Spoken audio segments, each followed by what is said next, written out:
अब जैसे पुण्यात्माओं ये त्योहार मनाए जाते हैं, एक भक्त कह रहा था, एक नहीं बहुत से ऐसे भक्त में मिलते हैं, एक दो याद रह जाता है। उसने बताया था जब दीक्षा लेने आए किसी भक्त के माध्यम से साथ आए वो, उन्होंने बताया जी हमने आज 10 वर्ष हो गए कोई त्योहार नहीं मना लिया।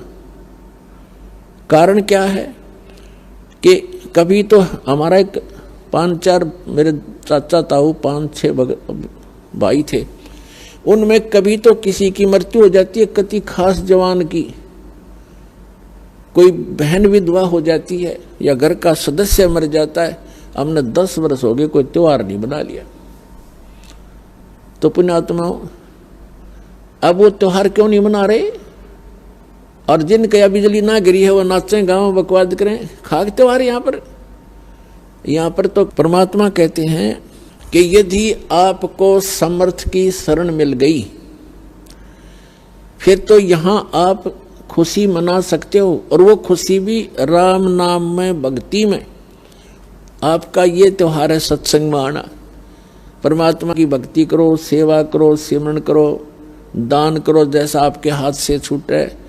तो ये आपकी जो है ना त्योहार है। इसके अतिरिक्त आप क्या देखा दास ने, ये होली मनाते हैं। होली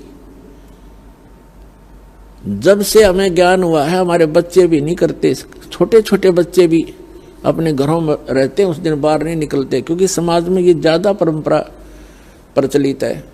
तो उस दिन क्या करेंगे, गंदा पानी, रेत, गाँव में मतलब बहुत बुरा हाल है, और लाल मुंह कर लेंगे बांदर की तरह, सारे दिन धक्के खांदे आंडे, और हम अपना बैठ कर भजन करें दरवाजा बंद करके। जैसे अब ये आएगी क्या नाम, पूर्णमासी रक्षाबंधन कहते हैं, सारी उल्टी परंपरा काल की। एक बहन बता रही थी जब दीक्षा ली उसने, और ये उसको ये सब मर्यादाएं बताएगी, सत्संग सुनाए जाते हैं। पहले थोड़ी संगत थी, 100, 200, 400 भक्त आ जाते थे, बैठ जाते थे, सब अब अपनी सुनाया करते थे मेरे पास बैठ के।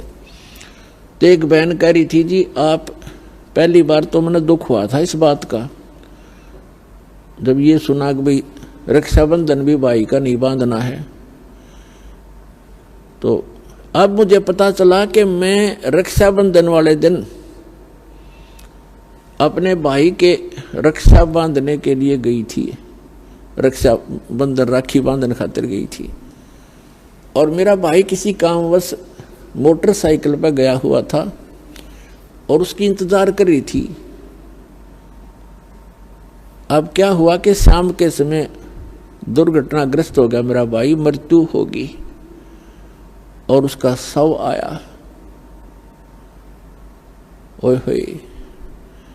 अब पुण्यात्माओं हम रक्षाबंधन किस लिए बांधते हैं भाई का, बहन, कि हमारी रक्षा करे। अब जब वो अपनी ही रक्षा नहीं कर सके, अब बहन की रक्षा कहां से कर देगा? जो रक्षा करने वाला है परमात्मा का रक्षाबंधन बांधो, और उसका रक्षाबंधन है पुण्यात्माओं, उसका नाम लो, उसकी शरण में आ जाओ। भाई की भी रक्षा और बहन की भी रक्षा, बच्चों की भी रक्षा, अपनी भी रक्षा, पति पत्नी की भी रक्षा। तो हम भूल चुके हैं इन परंपराओं में, परमात्मा को भूल गए और अपने ही इस मकड़ी वाले जाल में फंस कर जीवन नाश कर जाते हैं। तो पुण्यात्माओं इन परंपराओं से हमने वापस होना पड़ेगा और उसी मार्ग पर आए। हम जैसे सफर कर रहे हैं तो सफर के अंदर ज्यादा सामान लेकर के नहीं चला जा सकता। तो ये जितनी परंपराएं हैं ये हमने लाद रखी है बेमतलब की, इनसे हल्का होकर ही हम इस सफर पर सफल होंगे और इनको हटाना होगा।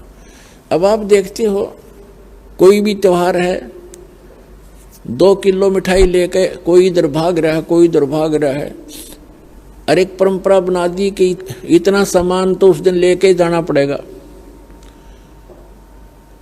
वो मिठाई, वो घेवर जो भी ले जाते हैं वो कैसा बनता है, इतनी जनता को एकदम कहाँ से लाएंगे, वो इतना खोआ मावा बना करके, सारा डुप्लीकेट माल, अड़ंगा खाना।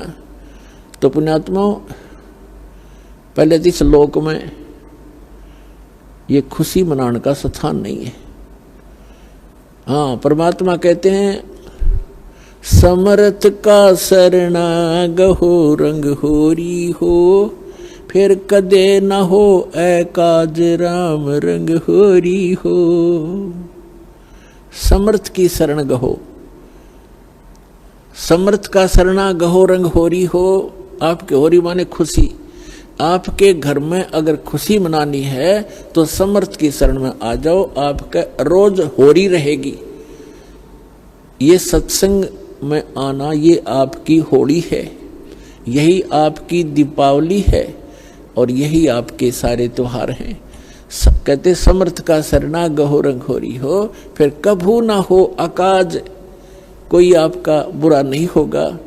राम रंग होरी हो, राम के नाम की या खुशी बनाओ। फिर तो इस प्रकार हमने इन अपनी मर्यादाओं को भी सीमित करना है और भक्ति तभी हमारी सफल होगी।